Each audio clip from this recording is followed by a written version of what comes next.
You're probably familiar with PowerPoint as something you can use to help you give a presentation, but you may not know that you can also turn a PowerPoint into a really attractive ebook. So I'm just going to show you real quick how to do that. I'm starting with a blank presentation. The first thing I'm going to do is change my slide size. So I will click Design, Slide Size, and go to Custom Slide Size.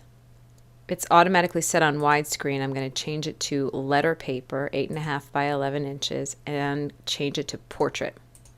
Choose Maximize. And now this is going to set it up in the same orientation and size as a regular piece of photocopier, printer, or handout paper. I'm going to get rid of these automatic text boxes to start with, and now we just have a fresh, clean piece of paper. So I'm just going to show you a few basic things that you can do to make this look like a book. First, let's add a little bit of color. I'm going to hit Insert, Shapes, and I'm going to just put a rectangle in here. I'm going to click Shape Fill and just pick a color for that. I'm going to get rid of the outline. So this is just a bar of color at the top. Maybe we'll put another bar of color along the side. Suppose I don't want that blue to be on the top. What I can do is click on the green, right click on it, and choose Bring to Front, and that'll put the green on top. I'm going to give my book a title, insert a text box, put it right up here. Right now that's pretty tiny, so we will make that bigger. I'm going to make it white, and I'll change the font style. Then we need some text. If this is a book, it should have some text. So we will add another text box.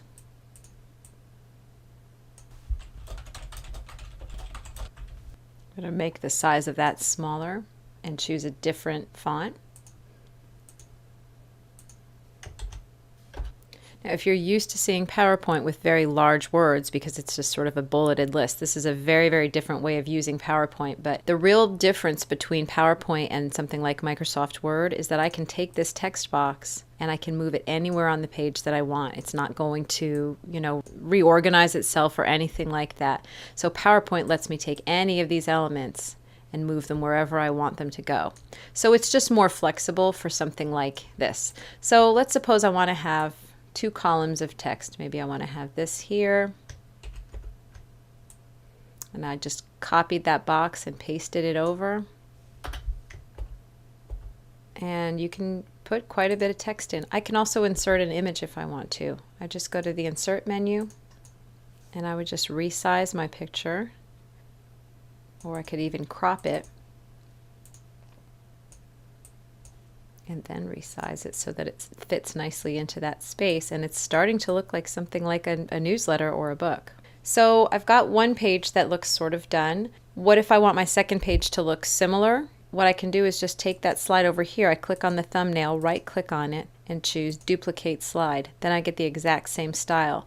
Maybe on this second page I want to rearrange things a little bit. I want to go maybe with this thing over on this side and move all of these elements over here. I'm clicking and holding down the Shift key to select all of these things, and then just using my arrow key to scoot it over, move the title. So all of these things can be moved to wherever you want. Maybe I'll replace that picture with something else. And maybe I want to organize my columns the opposite of the way I did it on the last page. So I'll move this one over here, move this one over here, and take this and put it over there. So now I've got a second page.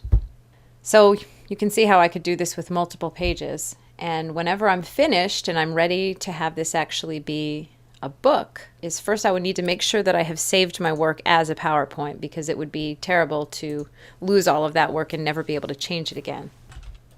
And then once it's saved as a PowerPoint, then I would save it again as a PDF. In my version of PowerPoint, I'm automatically hooked up to Adobe to make PDFs. If you have this option, then choose that. If not, just click Save As, and see here where it says PowerPoint presentation, I can change that to PDF.